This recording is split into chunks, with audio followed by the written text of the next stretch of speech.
kita membaca kitab suci dari Kisah Para Rasul pasal yang kedua. Kisah Para Rasul pasal yang kedua.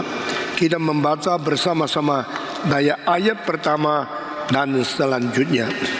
Kisah Para Rasul pasal kedua. Pantekosta.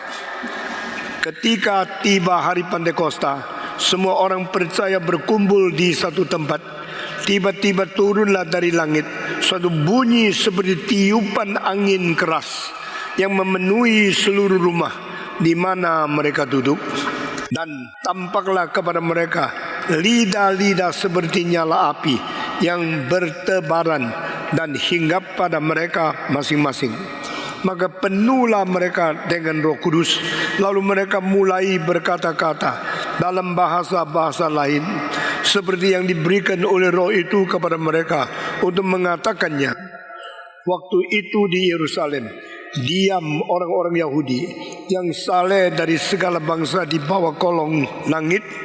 Ketika turun bunyi itu, berkerumunlah orang banyak. Mereka bingung karena mereka masing-masing mendengar rasul-rasul berkata-kata dalam bahasa mereka sendiri. Mereka semua tercengang-cengang dan heran, lalu berkata, bukankah mereka semua yang berkata-kata itu orang Galilea? Bagaimanakah mungkin kita masing-masing mendengar mereka berkata-kata dalam bahasa kita sendiri, yaitu bahasa yang kita pakai di negeri asal kita? Kita orang Parsia, Media, Elam, penduduk Mesopotamia, Judea dan Kapadokia, Pontus dan Asia, Frigia dan Pamfilia, Mesir dan daerah-daerah Libya yang berdekatan dengan Kirene, pendatang-pendatang dari Roma, baik orang Yahudi maupun penganut agama Yahudi, orang Kreta dan orang Arab. Kita mendengar mereka berkata-kata dalam bahasa kita sendiri tentang perbuatan-perbuatan besar yang dilakukan Allah. Mereka semuanya tercengang-cengang dan sangat termanggu-manggu sambil berkata seorang kepada yang lain, apakah artinya ini? Tetapi orang lain menyindir, mereka sedang mabuk oleh anggur manis. Maka bangkitlah Petrus sendiri dengan ke-11 rasul itu dan dengan suara nyaring yang berkata kepada mereka, hei kamu orang Yahudi dan kamu orang yang tinggal di Yerusalem, ketahuilah dan camkanlah perkataan ini. Orang-orang ini tidak mabuk seperti yang kamu sangka, karena hari baru pukul 9.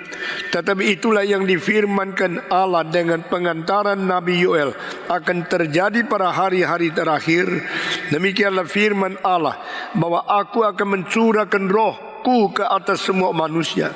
Maka anak-anakmu laki-laki dan perempuan akan bernubuat, dan terumamu akan mendapat penglihatan-penglihatan, dan orang-orangmu akan tua akan mendapat mimpi. Juga ke atas hamba-hambaku laki-laki dan perempuan akan dicurahkan rohku pada hari-hari itu, dan mereka akan bernubuat, dan aku akan mengadakan mujizat-mujizat di atas, di langit, dan tanda-tanda di bawah, di bumi, darah dan api dan gumpalan-gumpalan asap. Matahari akan berubah menjadi gelap gulita, dan bulan menjadi darah sebelum datangnya hari Tuhan, hari yang besar dan mulia itu. Dan barang siapa yang berseru kepada nama Tuhan akan diselamatkan. Saudara-saudara, inilah hal yang terjadi pada hari Pantekosta. Lalu kita membaca seterusnya, kita dari ayat yang ke-31. Karena itu ia telah melihat ke depan dan telah berbicara tentang kebangkitan Mesias. Ketika ia mengatakan bahwa dia tidak ditinggalkan di dalam dunia orang mati, dan bahwa dagingnya tidak mengalami kebinasaan. Yesus inilah yang dibangkitkan Allah, dan tentang hal itu kami semua adalah saksi. Dan sesudah ia ditinggikan oleh tangan kanan Allah dan menerima Roh Kudus yang dijanjikan itu, maka dicurahkannya apa yang kamu lihat dan dengar itu di sini. Sebab bukan Daud yang naik ke surga, Malahan Daud sendiri berkata, Tuhan telah berfirman kepada Tuanku, duduklah di sebelah kananku sampai ku buat musuh-musuhmu menjadi tumpuan kakimu. Jadi seluruh kaum Israel harus tahu dengan pasti bahwa Allah telah membuat Yesus yang kamu salibkan itu menjadi Tuhan dan Kristus. Ketika mereka mendengar hal itu, hati mereka sangat terharu. Lalu mereka berkata kepada Petrus dan rasul-rasul yang lain, apakah yang harus kami perbuat, saudara-saudaraku? Semua membaca ayat 38, 39 dan 40. Semua membaca. Jawab Petrus kepada mereka, bertobatlah dan hendaklah kamu masing-masing memberi dirimu dibaptis dalam nama Yesus Kristus untuk pengampunan dosamu, maka kamu akan menerima karunia Roh Kudus. Sebab bagi kamulah janji itu, dan bagi anak-anakmu, dan bagi orang yang masih jauh, yaitu sebanyak orang yang akan dipanggil oleh Tuhan Allah kita. Dan dengan banyak perkataan lain ia memberikan suatu kesaksian yang sungguh-sungguh, dan ia mengecam dan menasihati mereka. Berkatanya, berikanlah dirimu diselamatkan dari angkatan yang jahat ini. Orang-orang yang menerima perkataan itu memberi diri dibaptis, dan pada hari itu jumlah mereka bertambah kira-kira 3.000 jiwa. Mereka bertekun dalam pengajaran rasul-rasul dan dalam persekutuan, dan mereka selalu berkumpul untuk memecahkan roti dan berdoa. Sampai di sini pembacaan kitab suci. Mari kita berdoa sekali lagi. Tuhan, berkatilah kami, berilah pengertian, penjelasan, kesadaran kepada kami melalui ayat-ayat yang sudah kami baca, sehingga kami boleh kembali kepada hari Pantekosta di mana Tuhan mencurahkan Roh Kudus dan menjadikan gereja di dunia. Beri kekuatan kepada kami untuk mengerti dan masuk ke dalam anugerah janji Tuhan, yaitu roh yang sudah diberikan kepada manusia. Dengar doa kami Tuhan, dalam nama Yesus Kristus, penebus dan juru selamat kami yang hidup. Kami sudah berdoa. Amin. Intervensi Allah pribadi ketiga di dalam Allah Tritunggal, baik di dalam karya ciptaan, dalam karya keselamatan, dan di dalam karya pengwahyuan. Allah yang menetapkan mencipta, baru terjadi dunia ciptaan. Allah telah menetapkan dengan sesuatu karya penebusan, baru terjadi gereja.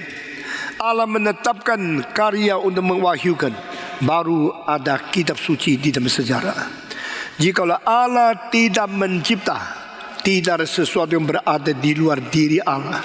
Jikalau Allah tidak menebus, tidak seorang Kristen yang diselamatkan di dalam tubuh Kristus. Jikalau Allah tidak mengawahyukan, tidak ada orang mengerti isi hati Tuhan melalui kitab suci. Ini semua pekerjaan Tuhan Allah Tritunggal, di mana Allah Bapa bekerja, Allah Anak bekerja, dan Allah Roh Kudus ikut bekerja. Di dalam ciptaan Roh Kudus berlayang-layang di permukaan air. Di dalam penebusan Roh Kudus memberikan kepada manusia hidup yang baru dan menggerakkan manusia menyebut Yesus sebagai Tuhan. Di dalam pengwahyuan kitab suci, semua nabi dan para rasul digerakkan Tuhan menulis firman surgawi dan menjadi tulisan di dalam dunia. Kita bersyukur kepada Tuhan, Roh Kudus bekerja di segala hal. Namun demikian perjanjian lama Roh Kudus tidak pernah diberikan kepada seseorang untuk selama-lamanya. Roh Kudus diberikan untuk satu tugas, untuk satu mandat, di mana Allah memberikan perintah, Allah memberikan satu tugas yang penting kepada seorang nabi.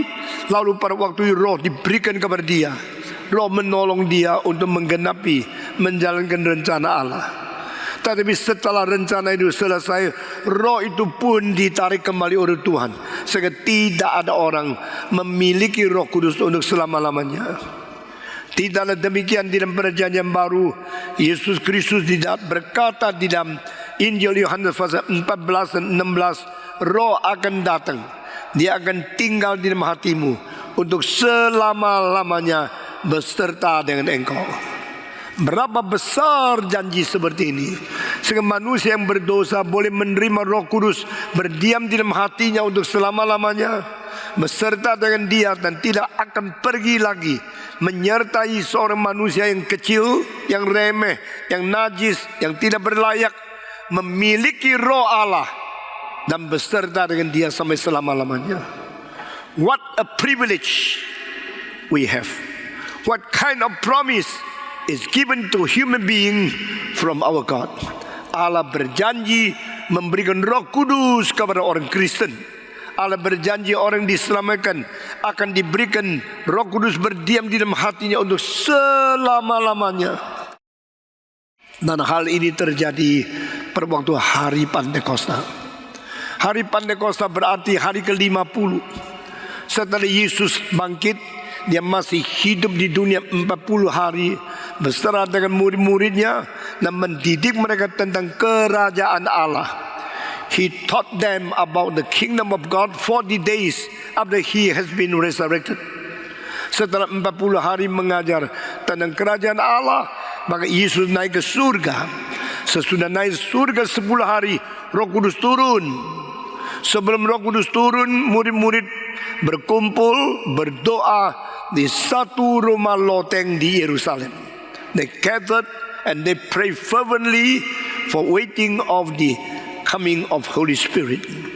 Within 10 days, mereka berdoa dengan tekun. Mereka menanti. Mereka tidak pernah pergi daripada Yerusalem. Seperti apa yang dituturkan oleh Yesus Kristus. Jangan pergi. Engkau tunggu di sini 10 hari. Yesus mengatakan tidak banyak hari kemudian Roh Kudus akan turun kepada kamu dan kamu akan mendapatkan kuasa untuk menjadi saksi bagiku dari Yerusalem, Yudea, Samaria sampai ke ujung bumi.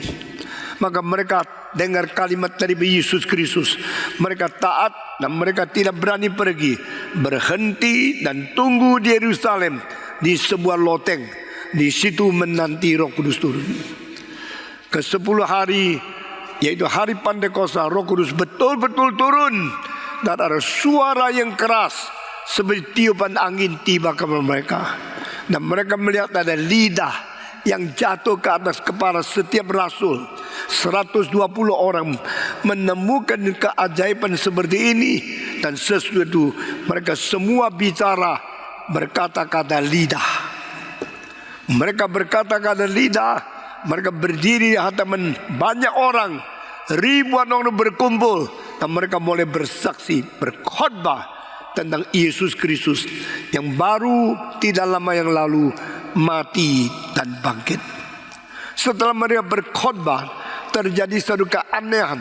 Pendengar yang daripada Patadocia, daripada Mesir, dari Babilonia, Mesopotamia, dari 15 tempat, mereka semua mendengar yang dikhotbahkan bukan bahasa orang Yahudi, tapi bahasa Mesir, bahasa Mesopotamia, bahasa dari Patadocia, bahasa dari Asia, bahasa dari semua tempat-tempat di mana mereka datang. Dan mereka mengatakan, bukankah ini heran sekali? Mengapakah orang-orang yang bicara ini orang Galilea? Mengapa mereka bisa berbicara bahasa-bahasa kita, di mana kita sendiri pakai bahasa itu di tempat kita datang? Kenapakah orang-orang bicara dengan bahasa-bahasa 15 macam? Padahal itu adalah pekerjaan Roh Kudus. Pertama kali waktu Roh Kudus turun, maka firman dikhotbahkan, yang dengar mendapatkan bahasa sendiri. Ini yang akhirnya dikatakan oleh orang karunia lidah, tongue speaking. They speak in other tongues. They speak in the native tongues of the people gathered in Jerusalem from all the places. Saudara-saudara, waktu mereka tercengang-cengang, maka mereka kira ini adalah orang dimabukkan oleh anggur yang manis. Tadi Alkitab mengatakan tidak. Ini adalah sesuatu yang diwujudkan. Roh akan turun kepada dunia ini. Orang-orang muda akan dipenuhi. Orang tua akan mimpi. Anak-anak perempuan akan bernubuat. Ini sesuatu hal yang berbeda dengan hari-hari biasa, di mana ada gejala-gejala supranatural yang terjadi dan manusia berbicara dalam bahasa yang mereka tidak mengerti. Saudara-saudara, inilah yang dikatakan oleh orang, mereka ada Roh Kudus. Dan ditambah dengan satu kalimat, gereja yang lain tidak Roh Kudus. Kesombongan orang mulai timbul karena mereka kira mereka orang yang mempunyai hak istimewa, mereka yang diberikan Roh Kudus, sedangkan gereja biasa tidak Roh Kudus. Semua tidak Roh Kudus. Karena tidak ada Roh Kudus, maka ini gereja yang tidak cukup. Mereka yang punya Roh Kudus, mereka gereja istimewa. Mari kita pergi ke gereja itu. Di situ dia akan menyanyi, kita bersaudara dalam Tuhan, kita bersaudara. Maksudnya di dalam gereja semua bersatu. Di gereja lain itu semua denominasi pecah belah yang tidak ada Tuhan. Kesombongan semacam ini sudah melanda di Indonesia kira-kira 30-40 tahun. Dan saya dari permulaan lihat ini bahaya. Karena orang yang menyangkakan diri saya ada Roh Kudus hanya karena mereka bisa karunia lidah. Sedangkan karunia lidah yang dibicarakan oleh orang-orang di Indonesia lain dengan karunia lidah yang dicatat dalam kitab suci. Sehingga hari ini kita memikirkan tentang turunnya Roh Kudus. Mari kita menyelidiki dengan tuntas, dengan teliti apa artinya Roh Kudus turun pada hari Pentakosta. Berbeda dengan sekarang yang gembar-gembor. Mereka lebih tinggi dari gereja lain. Jikalau mereka merasa engkau hanya biasa, tidak Roh Kudus, sedang kami mempunyai karunia, maka kami membuktikan kami ada Roh Kudus, sehingga kami ada gereja istimewa, extraordinary, lebih tinggi dari gereja-gereja Anda. Maka mereka menganggap engkau harus tinggalkan gerejamu, pindah ke gereja baru, engkau mendapatkan kelanjutan sebagai orang Kristen yang lebih tinggi. Saudara-saudara, ini salah belaka. Karena pada waktu hari Pentakosta pertama-tama Roh Kudus turun, mereka berkarunia lidah, mereka bicara tentang Injil Yesus Kristus, tentang kematian dan kebangkitan Kristus. Akibatnya yang tak ngerti menjadi ngerti Injil. Ini tidak diperduli. Mereka cuma bilang, saya bisa karunia lidah. Karunia lidah yang saya punya adalah persis dengan Alkitab. Padahal berbeda. Karunia lidah di dalam pasal kedua, orang tidak mengerti Injil, melalui rasul-rasul berbicara karunia lidah, menjadi mengerti Injil. Tapi sekarang banyak orang sudah mengerti melalui punya karunia lidah. Yang ngerti jadi menjadi tidak ngerti. Mana bisa sama? Yang tidak ngerti sambil ngerti, Injil dikabarkan. Yang ngerti menjadi tidak ngerti, dibodohi. Mana bisa sama? Jadi saudara-saudara, jangan ketipu. Jangan tidak membedakan benar atau tidak benar, langsung terjerumus di dalam tipuan-tipuan iblis melalui orang-orang yang tidak bertanggung jawab. Saudara-saudara sekalian, mengapa hari Pentakosta itu penting? Karena Roh Kudus turun. Mengapa Roh Kudus turun penting? Karena Roh Kudus menjadikan gereja hari itu menjadi hari jadinya gereja. The birthday of the church in the history is the day of the Pentecost, where Spirit is given to the children of God and they become born again. They are all baptized in the Holy Spirit. Masih ingat apa yang dikatakan oleh Yohanes Pembaptis? Saya hanya membaptiskan dengan air. I only baptize you with the water, but the one who come later than me, he will give baptism for you in spirit. He will use the Spirit to baptize you.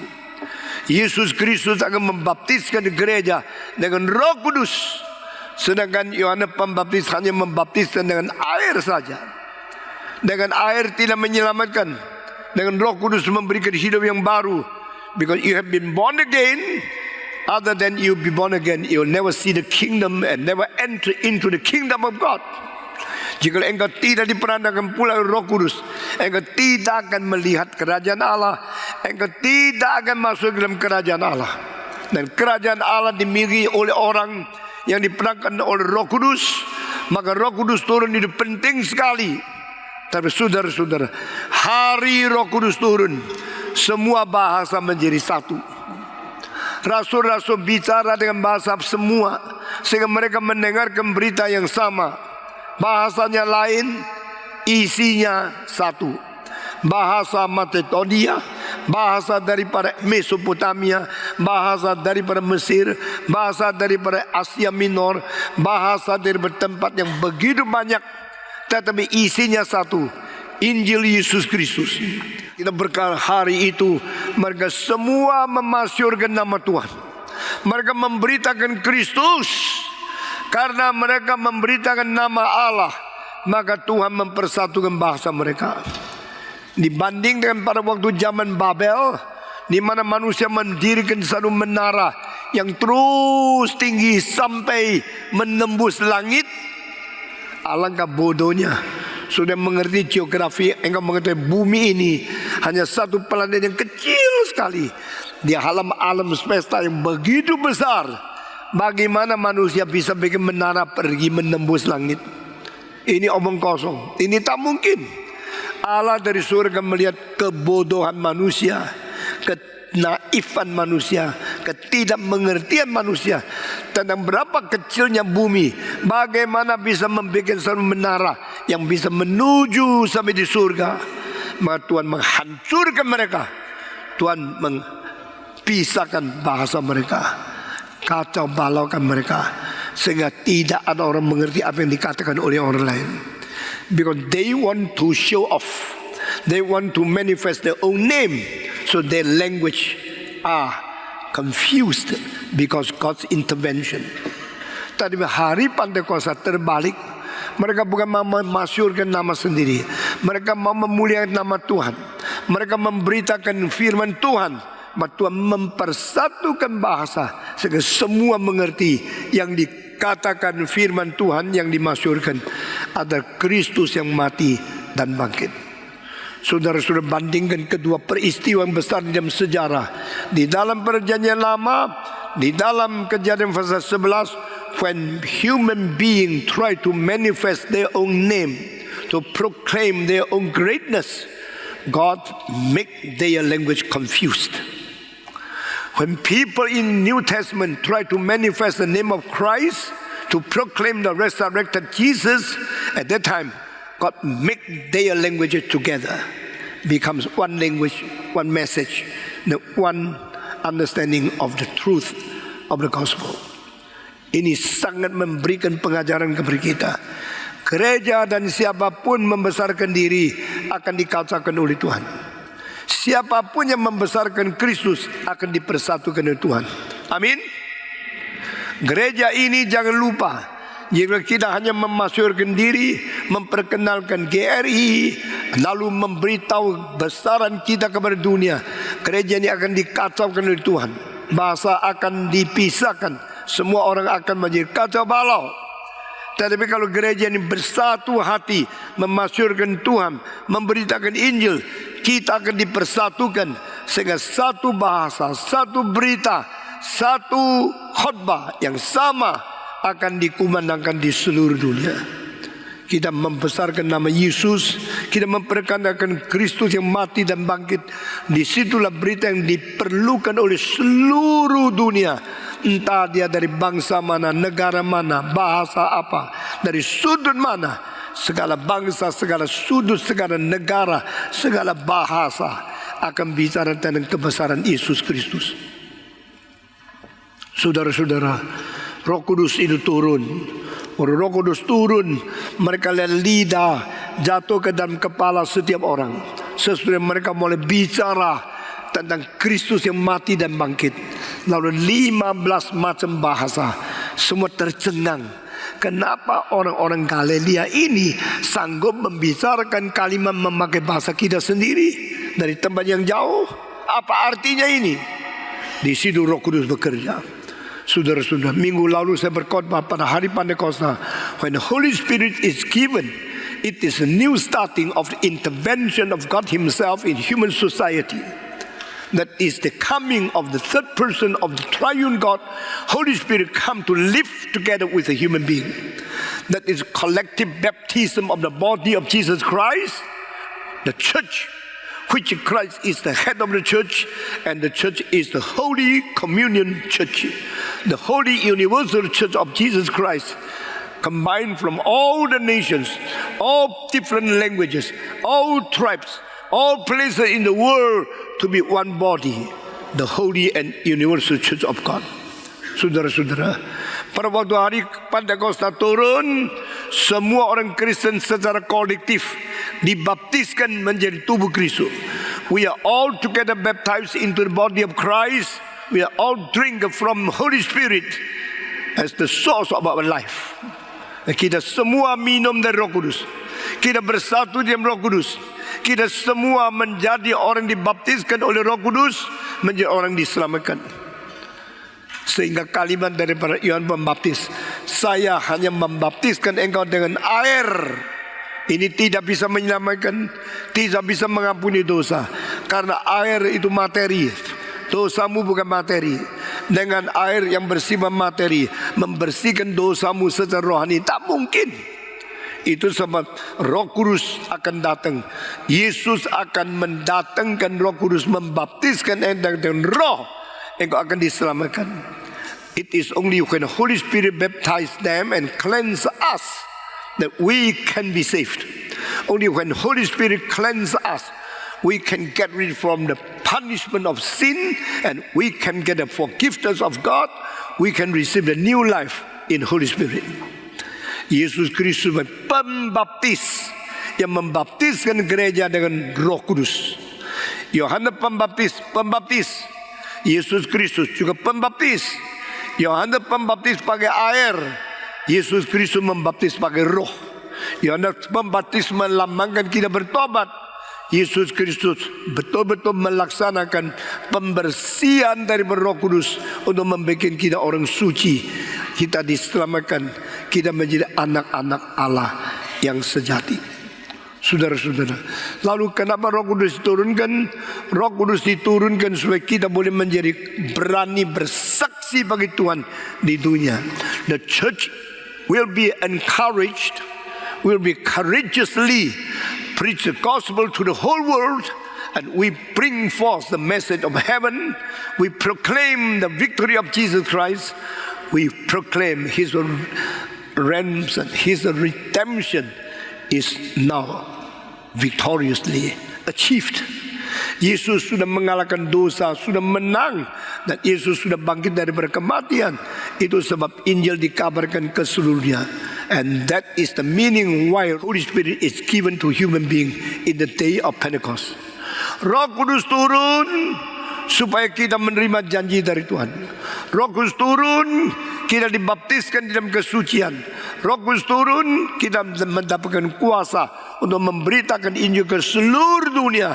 Itu sebab Roh Kudus turun ke dunia. Nah, saudara-saudara, orang-orang kira mereka yang punya Roh Kudus, gereja lain tidak Roh Kudus, maka selama 35 tahun ini mereka menjadi sombong luar biasa. Mereka mencuri kemuliaan Tuhan. Mereka mentafsirkan kitab suci dengan sembarangan. Mereka menghina-hina gereja-gereja yang lain. Mereka menjadi sombong dan mereka mencuri kemuliaan surgawi. Saudara-saudara sekalian, selama 35 tahun ini gereja-gereja yang liar, mereka berkembang begitu pesat, begitu cepat, karena mereka berdasarkan kecongkakan yang salah dan interpretasi yang terlalu berani. Roh Kudus ada pada kita, tidak ada pada kamu. Kalau ditanya, kenapa tahu Roh Kudus ada kamu, tidak ada pada kita? Karena kamu tidak bisa bahasa lidah, kami bisa bahasa lidah, maka berarti Roh Kudus ada di sini. Apa artinya bahasa lidah? Bahasa lidah yaitu seperti apa yang dikatakan oleh Alkitab. Tapi Alkitab mengatakan melalui bahasa lidah diberitakan Injil, orang yang tak ngerti menjadi ngerti, dan kebangkitan Yesus diterima oleh orang.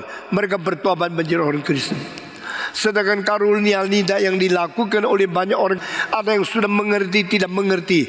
Mereka bicara sesuatu yang tidak tahu apa adanya, dan melalui itu gereja dikacaukan dan mereka menjadi sombong. Ini sebab saya pada waktu ini mengatakan, saya mau tunggu 30 tahun, saya mau tunggu 40 tahun. Setelah tunggu 30 tahun, maka terjadi beberapa hal. Pertama, khotbah mereka akan hilang, tidak berbobot, dan tidak ada isi lagi. Ternyata kosong belaka. Kedua, ternyata yang dikatakan karunia lidah mereka tidak ada isi apa-apa, dan akhirnya akan mengecewakan banyak orang.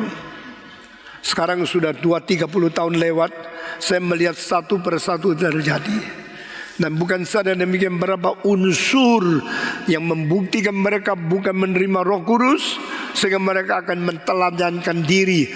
Bukan Roh Kudus dan tandanya roh ada pada diri mereka, tapi justru roh yang lain yang merajalela dan memalsukan Roh Kudus. Saudara-saudara, 20-30 tahun kemudian kita melihat semua menjadi jelas. Waktu itu saya mengatakan tunggu saja, sabar saja, karena khotbah mereka akan lewat. Sebab orang-orang adalah orang-orang yang tidak mau selidiki kitab suci dengan baik. Mereka tidak mau belajar teologi dengan tuntas. Mereka tidak merendah hati, menyerahkan diri mencari kehendak Tuhan. Maka berapa puluh tahun kemudian khotbah mereka sudah habis. Tidak tahu mau khotbah apa lagi. Isinya sudah tidak ada. Kekeringan sudah terjadi, dan banyak orang kecewa melepaskan gereja mereka. Kedua, mereka terlalu mentitik beratkan mujizat, kesembuhan, usir setan, dan penyakit disembuhkan. Berapa gejala-gejala ini membuktikan mereka tak ada Roh Kudus. Tetapi sebenarnya kita melihat bukan demikian. Mereka terus mencari, menuntut mujizat, menuntut kesembuhan, menuntut kekayaan, menuntut akan kesuksesan. Berarti mereka tidak memperdalam hal-hal rohani yang penting, sebagaimana dicatat di Alkitab. Sehingga lambat laun semua orang bosan terus bicara tentang mujizat, bosan terus bicara kekayaan. Ternyata tidak semua orang kaya. Orang yang dikecewakan mereka meninggalkan gereja, dan gereja mereka akhirnya menjadi gereja di mana pendeta sendiri menjadi kaya, tapi hidupnya tidak suci. Mereka berbuat zina, mereka kurang jujur keuangan. Ini bukan memuliakan Tuhan, mempermalukan kekristenan. Saudara-saudara sekalian, kekristenan setelah 30 tahun karena penyelewengan sudah dipermalukan oleh dunia. Jika mereka mendapatkan 34.000 anggota, kelihatan seperti hebat luar biasa. Roh Kudus bekerja begitu nyata di tengah-tengah mereka. Akibatnya adalah setelah mereka mendapatkan anggota 30.000, 40.000 orang, lalu mereka jatuh di dalam dosa, di dalam perzinahan, di dalam ketamakan, di dalam ketidakjujuran, di dalam ketidaksetiaan keuangan. Akibatnya ratusan juta orang berani menghina Kristen karena pemimpin-pemimpin ini. Bukankah ini investasi iblis? Akibatnya mengakibatkan kolapsnya kekristenan. Investment of the Satan and the collapse of the Christendom. That is my lecture in past 20 years to many places in North America, in Europe, and also in Russia, in Indonesia, in Southeast Asia, in Australia. Saya berkali-kali berkhotbah, setan invest untuk kelihatan gereja bertumbuh sebentar, sesudah itu baru menuai dengan menghancurkan kekristenan dan dihina oleh banyak orang yang netral. Saudara-saudara, sekarang banyak orang sudah melihat Kristen tidak ada sesuatu yang bisa dipikirkan, dirindukan atau dikagumi. Tapi kekristenan itu menghasilkan pendeta yang berzina, pendeta yang palsu, pendeta yang mempunyai kekayaan tidak bertanggung jawab, dan mereka harus mempermalukan nama Tuhan. Mari kita kembali kepada Roh Kudus. Kita kembali kepada kitab suci. What is called the true Holy Spirit? What is the phenomena of the truly spirit-filled people? Orang dipenuhi Roh Kudus bagaimana melihat gejalanya? Bagaimana mengetahui betul-betul itu adalah Roh yang kudus? Saudara-saudara, pertama Roh Kudus itu adalah Roh kebenaran. Holy Spirit is the Spirit of the truth. Jesus said, the Spirit of truth, the Spirit of truth. When the Spirit of truth comes, He will teach you into all the truth of the Bible. Waktu Roh Kudus datang, Dia akan mengajak engkau, mengajar engkau masuk ke dalam segala kebenaran di dalam kitab suci. The Holy Spirit come will cause you to think about what I ever said to you.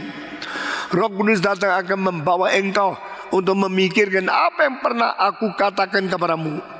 The Spirit of God is the Spirit of revelation.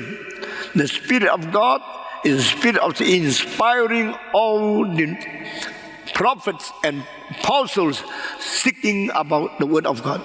Saudara-saudara, when they speak the Word of God, they become the spokesman of God, and it is called prophet. Yang disebut Nabi adalah juru bicara dari Tuhan. Itu sebab pada waktu Roh Kudus menggerakkan orang itu berbicara kebenaran Tuhan. Pada Roh Kudus memenuhi seseorang, orang itu menjelaskan firman kebenaran Tuhan. Karena Roh Kudus ada roh kebenaran.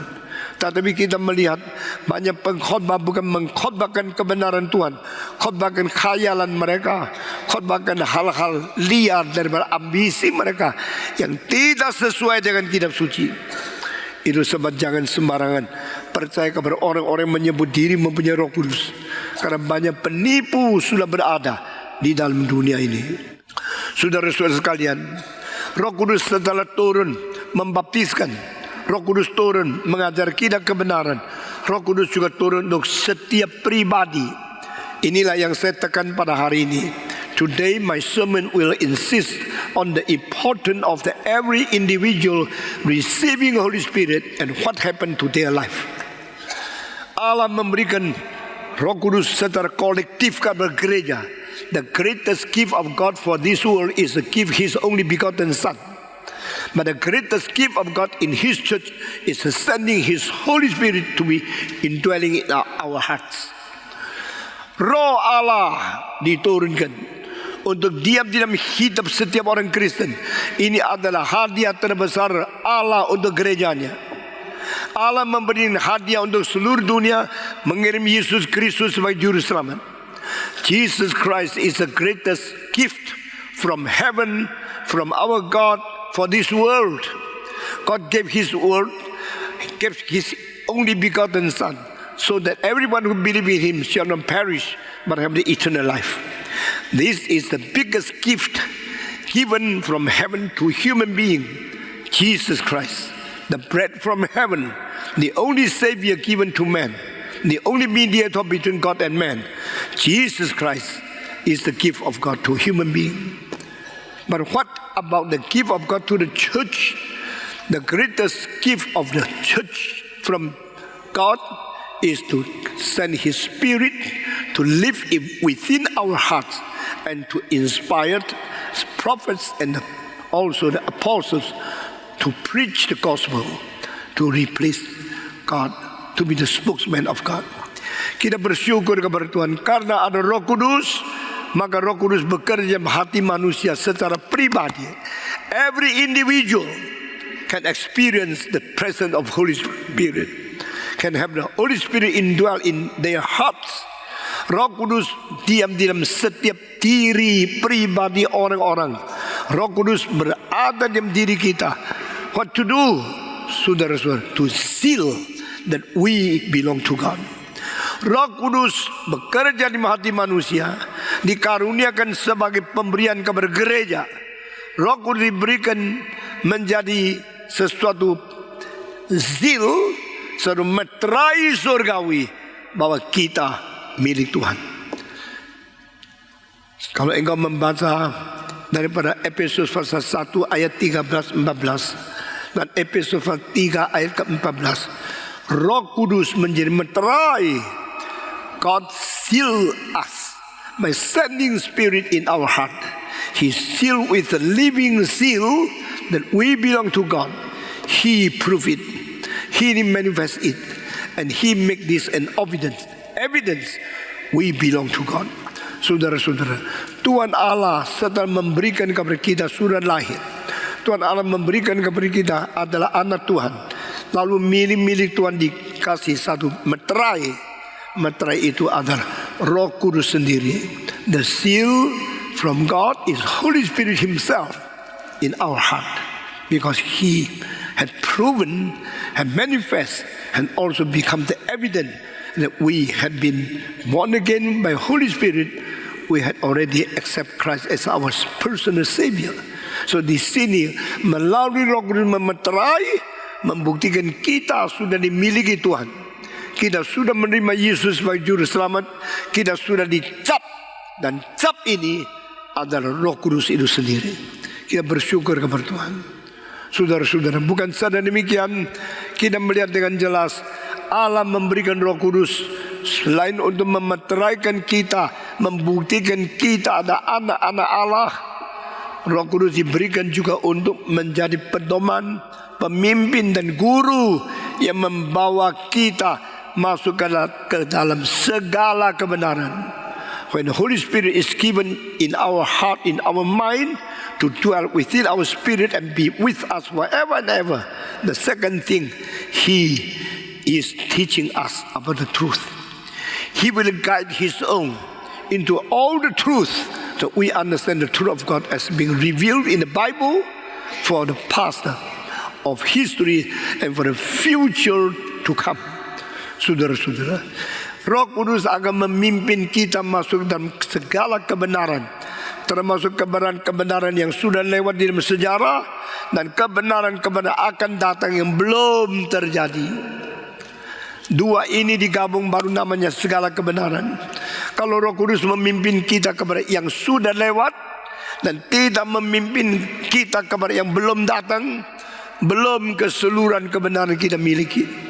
Kita hanya mengetahui Yesus pernah datang, Yesus pernah mati, Yesus pernah naik ke surga, Yesus pernah menjadi juru selamat di sejarah. Bagian kebenaran yang lalu-lalu kita terima itu bukan semua kebenaran.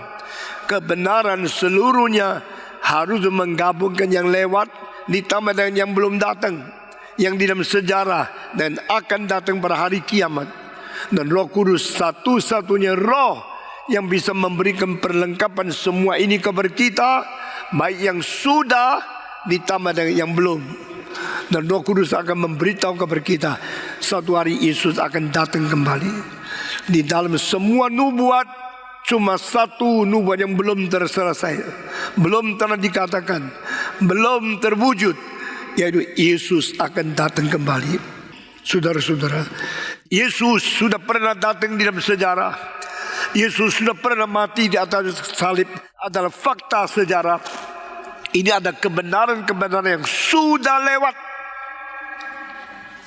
Tetapi ada satu nubuat yang belum terjadi, belum tergenap, belum wujud, yaitu Yesus akan datang kembali dari surga untuk mengakhiri dunia ini, untuk memberikan kiamat kepada sejarah dan membuat berhenti semua kegiatan manusia melalui penyetopan dari surga. Yesus datang kembali.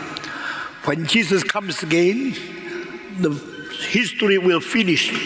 Human history will come to an end when Christ come to consummate His work. Waktu Yesus datang lagi ke dalam dunia, Dia akan menggenapi pekerjaannya. Dia akan menyetop perjalanan sejarah. Dia akan memberhentikan berlangsungnya sejarah, dan sejarah akan berhenti pada satu titik pada waktu Yesus datang kembali. Saat itu semua yang dinubuat tentang kedatangan Yesus, semua yang dinubuat tentang akhir zaman, semua dinubuat tentang hari-hari kiamat, akan semua tergenap. Baru kita melihat keutuhan seluruh kebenaran sepanjang sejarah, dari Adam dicipta sampai Kristus datang kembali. From the beginning, when Adam and Eve was created, until the end of the world, Christ come again. The whole story, the whole complete history of human being revealed. At that time, everything will be fulfilled according to what is recorded in the Bible. And at that time, you will see the ending point of the history. Jesus Christ is Alpha and Jesus Christ is Omega. Adalah Alpha dan Yesus adalah Omega. Dia yang memulai sejarah, dia yang menggenapi sejarah. Dia akan memulai iman, dia akan menyempurnakan iman. Yesus Kristus akan menjadi yang menyempurnakan segala sesuatu. Baru kebenaran itu genap, diberitahu kepada kita. Saudara-saudara, kita bersyukur kepada Tuhan. Itu sudah tiba, baru kita mengetahui sejarah bukan berlangsung terus, tetapi sejarah akan berhenti pada waktu Omega Point itu sudah tiba. Waktu itu tidak ada lagi kesempatan untuk bertobat, tidak ada lagi kesempatan untuk mengabar Injil. Sekarang kita berada di tengah-tengah menuju kepada poin itu. Mari kita giat, mari kita rajin, mari kita setia, tekun, dan berusaha sekeras mungkin untuk mengerjakan pekerjaan Tuhan. Karena waktu itu sudah datang, tidak ada satu orang bisa bekerja lagi. Yesus Kristus berkata, bekerjalah sewaktu siang masih ada. Waktu malam itu tiba, tidak ada seorang bisa bekerja. Itu sebab gereja, mari kita setia, rajin, melayani dengan usaha sekeras mungkin untuk menggenapi rencana Tuhan. Karena waktu itu sudah datang, tidak ada lagi. Dan Roh Kudus yang berada di hati kita akan mendorong, memimpin, merangsang, memberikan kekuatan kepada kita untuk menjadi saksi Tuhan dari Yerusalem sampai Yudea, sampai Samaria, sampai ke seluruh ujung bumi. Pada waktu ujung bumi sudah diinjili, waktu hari terakhir sudah tiba, maka Tuhan akan stop. Tidak ada kesempatan lagi satu orang pun menerima Tuhan Yesus. Saudara masih ingat 120 tahun pada waktu Noah mengabarkan Injil, silakan terima Tuhan, masuk ke dalam bahtera. Dia terus berteriak-teriak, orang menghina, mengejek, mengumpat, mengfitnah. Mereka mentertawakan dia. Engkau orang gila, kenapa engkau membuat kapal begitu besar di atas darat? Kenapa engkau panggil orang masuk ke dalam kapal ini mau mati di dalam? Apa artinya masuk ke dalam kata bahtera ini? Mereka mentertawakan dia. Sampai satu hari kemarahan Tuhan sudah tiba. Hujan turun 40 hari 40 malam. Dan air mulai naik. Setelah air mulai naik, kapal yang berat, yang luar biasa itu, yang dibikin di atas bumi, yang tidak orang bisa gerakan, melalui adanya air, mulai terapung. Sudah mulai terapung dan mulai berjalan-jalan, orang baru sadar yang dikatakan Nuh itu sungguh-sungguh, bukan gurau, bukan main-main. Kalau mereka mulai berenang, mau mendekati kapal itu, mau masuk ke dalam kapal itu, tapi Tuhan mengatakan, saya menutup pintu dari atas, tidak ada seorang bisa masuk. Karena pintunya bukan di pinggir, sehingga engkau berenang engkau bisa masuk. Pintunya bukan di sebelah kanan, sebelah kiri, bukan di depan, di belakang, di paling atas. Waktu Allah menutup dengan tangannya sendiri, setelah itu tutup itu sudah ditutup, saudara-saudara, maka semua yang di pinggir akan tenggelam, mati. Tak ada satu yang bisa naik lagi masuk ke dalam kapal itu. Waktunya sudah selesai. The day to come, when the ending point is coming, no one can ask God to help, because no more opportunity is given, and the day of the judgment will follow. Semua akan dihakimi sampai selama-lamanya. Saudara-saudara, Roh Kudus diberikan kepada kita, Dia memperanakan kita, dan Dia memberikan pencerahan kepada kita.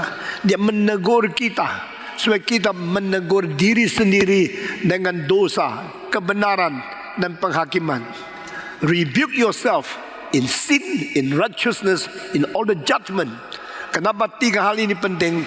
Karena tiga hal ini menyangkut all the interpersonal relationship of human being in the universe, which is already wrongly achieved by human being. Saudara-saudara, wrong interpersonal relationship. We think Christ is a sinner. We think we are righteous. But when Holy Spirit comes, He will get us return to the original understanding. Christ is the only righteous one. We are sinner. And how we should judge ourselves, not judging Christ. So in sin, in righteousness, in judgment, everything will be renewed, revoked. Everything will be changed.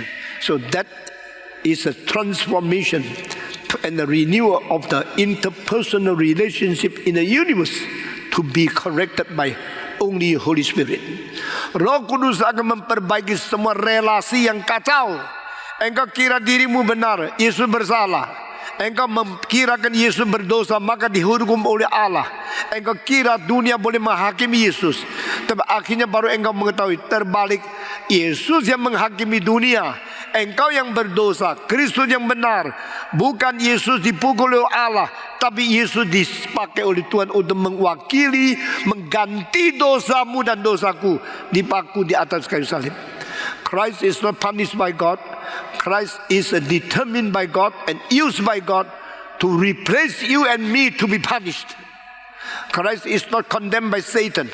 Christ will condemn Satan, all the evil things in the world. He is the final judge. Saudara-saudara, all wrongly interpretation and wrong relationship between interpersonal affair will be only corrected by the Holy Spirit. Pada waktu Roh Kudus datang, Dia akan merubah semua ini. Semua yang salah akan dibenarkan, dikoreksi, dibetulkan, sehingga tidak seorang boleh sombong. Saudara-saudara, kita selalu mempunyai pikiran tidak benar antara Allah Bapa dan Yesus. Kita kira Dia dihukum oleh Allah. The personal relationship between Christ and Father, we wrongly interpret. The relationship between Christ and sinners, we wrongly interpret. The relationship between Satan and Christ, we wrongly misinterpret. All misinterpretation of the interpersonal relationship will be only corrected by the Holy Spirit. Itu sebab waktu Roh Kudus datang, Dia akan mengakibatkan kita menegur diri di dalam dosa, di dalam keadilan, dan di dalam penghakiman. Baru kita tahu yang menghakimi bukan dunia terhadap Yesus, Yesus terhadap dunia. Yang dibuang bukan Yesus dibuang oleh Allah, tapi yang tidak menerima Tuhan akan dibuang oleh Tuhan Allah, karena mereka menolak Yesus Kristus. Sehingga semua interpersonal relationship of all the persons in the whole world will only be corrected by the Holy Spirit. Kita dibenarkan, kita kembali kepada Tuhan, kita bersyukur kepada Tuhan. Jikalau tidak Roh Kudus, manusia terus kacau, terus salah, terus hidup di dalam dosa, dan terus menghina Kristus. Tetapi setelah Roh Kudus turun, baru kita bisa betul-betul mengetahui seharusnya bagaimana melihat Kristus, harus bagaimana melihat diri, seharusnya bagaimana melihat hubungan Kristus dengan Allah. Baru tahu bagaimana seharusnya melihat Kristus dengan setan. Semua diperbaiki karena Roh Kudus. Saya bersyukur kepada Tuhan, jikalau tidak Roh Kudus, semua kekacauan tidak pernah balik. Tidak pernah yang terbalik itu kembali. Tidak pernah yang salah dikoreksi. Tapi Roh Kudus sudah datang, Dia akan koreksi satu dengan satu, satu dengan satu dibenahi. Sehingga kita mengetahui, I am a sinner, Christ is a righteous one. The relationship between me and my Christ is I should obey Him, I should return to Him, I should confess my sin and let Christ save me. The relationship between Christ and Satan, he is not condemned by Satan, but Satan will be judged and condemned by Christ in the final day when He come again. Kesadaran semua ini semua diperbarui, sudah diperbarui, barulah dunia ini akan selesai. Saudara-saudara sekalian, tanpa Roh Kudus tidak ada orang beres di dunia ini. Tanpa Roh Kudus tidak ada orang menegur dosa sendiri di dunia ini. Kita hanya bisa menikmati diri. We only know how to appreciate, how to enjoy ourselves. We never hate ourselves. We never see our sin. We never understand what evil, what kind of weakness we have. Until the Holy Spirit come, turn everything upside down. Then we know how to regret of our sin, how to admire Jesus Christ as our righteous Savior, and how to repent from the hand of Satan and return to the hand of God. Saudara-saudara, puji Tuhan, Roh Kudus bukan saja memberikan pembenaran seperti ini, Roh Kudus juga akan memberikan kekuatan baru, strengthen us and encourage us to be courageously to preach the gospel. Banyak orang Kristen tidak pernah mengabari Injil, tidak berani mengabari Injil, takut. kita selalu memperhatikan untung ruginya sendiri. We only think about our own profit, or our loss. We only think about our safety or our danger. But when the Holy Spirit comes, He turns the situation all around, and you know how to sacrifice.